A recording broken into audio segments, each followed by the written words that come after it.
Good evening. कैसे हैं आप सभी। आज एक नई कहानी के साथ शुरुआत करते हैं। एक बार क्या होता है, एक राजा होते हैं, उनकी कोई संतान नहीं होती है और राजा बहुत बूढ़े हो जाते हैं। और राजा ये सोचते हैं कि मेरे जाने के बाद ये राज्य कौन संभालेगा, उनकी तो कोई संतान है नहीं। इसी के उसमें वो एक मीटिंग्स रखते हैं और वो वाली खबरों पूरे गांव वासियों को पहुंचा देते हैं, जो भी उनके आसपास में रहते होंगे।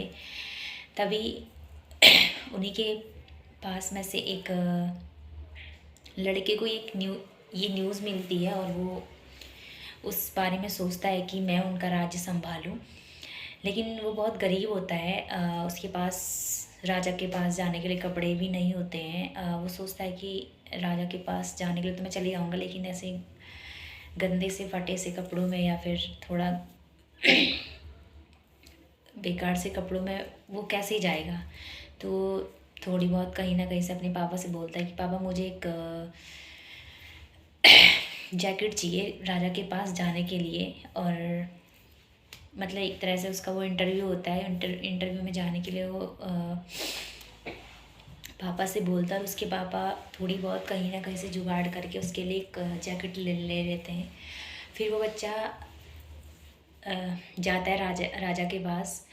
फिर उसे रास्ते में एक भिखारी मिलता है।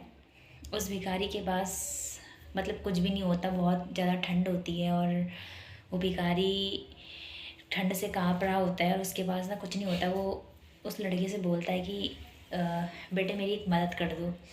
फिर बेटा वो बोलता है कि क्या मदद करनी है। तो बोलता बस मैं ठंड से बहुत काँप रहा हूँ, मुझे कुछ ओढ़ने के लिए दे दो आप। फिर उसके पास वो नई जैकेट होती है, जो जिस जैकेट से उसे अपना इंटरव्यू देना होता है उसके पास कुछ भी नहीं होता है। लेकिन वो फिर भी सोचता है कि मतलब उसके मन में ऐसा भाव आता है कि मुझे कोई नहीं, वो जैकेट उस भिखारी को दे देता है। अब वो ये सोचता है कि मैं कैसे राजा मेरे को एक्सेप्ट करेंगे वहाँ पे जाके, और कैसे मैं इन गंदे से कपड़ों में अपना इंटरव्यू दूंगा।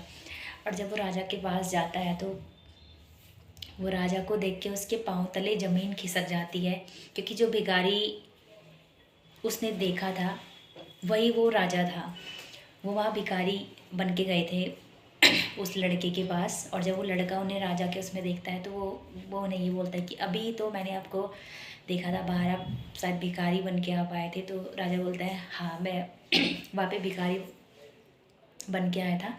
तो वो वहाँ पे भिखारी बन के आया था। तो वो बच्चा उनसे काफ़ी सारे क्वेश्चन पूछता है कि आप एक राजा होके मेरे पास आए भिखारी बन के, मतलब क्या आप मेरी ऐसी परीक्षा ले रहे थे, आप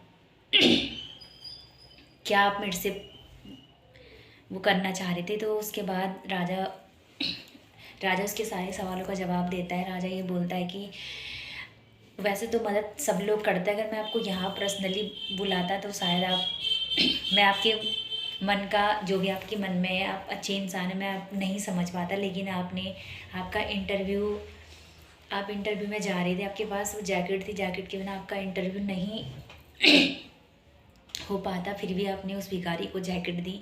कहीं ना कहीं ये आपके मन का भाव था, ये आपकी इंसानियत थी, ये एक अच्छे इंसान होने का मतलब एक अच्छे इंसान होने का गुण है। तो इसलिए राजा बोलता है कि आपसे अच्छा मेरा राज्य कोई नहीं संभाल सकता। तो राजा उसको अपना राज्य संभालने के लिए दे देता है। तो इससे हमें ये सीख मिलती है कि हमेशा आप हर किसी की मदद कीजिए, किसी का अच्छा कीजिए और हर किसी का अच्छा कीजिए। ऊपर वाला हमेशा आपका साथ है। पता नहीं कब कौन भगवान बन के आपके पास आए। तो हमेशा आप हर किसी का अच्छा कीजिए, खुद भी अच्छा बनिए और खुद के लिए भी अच्छा बनिए, लोगों के लिए भी अच्छा बनिए। मतलब इससे हमें बहुत सारी सीख मिलती है कि हमें कभी किसी का बुरा नहीं करना चाहिए। जब भी कोई गंदी सिचुएशन में होता है या प्रॉब्लम्स में होता है तो हमें उसकी हेल्प करनी चाहिए। हमारी इतनी सी हेल्प कभी ना कभी हमारी ज़रूर काम आती है। अगर हम किसी के लिए इतना सा करते हैं तो कभी भगवान लौटा के हमें देता है। तो मैंने इस कहानी से इतना ही सीखा कि अगर हम किसी का अच्छा करते हैं तो ऊपर वाला भी हमारा हमेशा अच्छा करता है। और हमेशा अपने पे ईमानदारी रखिए, ऑनेस्टी रखिए, ऊपर वाला भी आपका साथ देगा और लोग भी आपके साथ देंगे। तो मिलते हैं नेक्स्ट कहानी के साथ। बाय।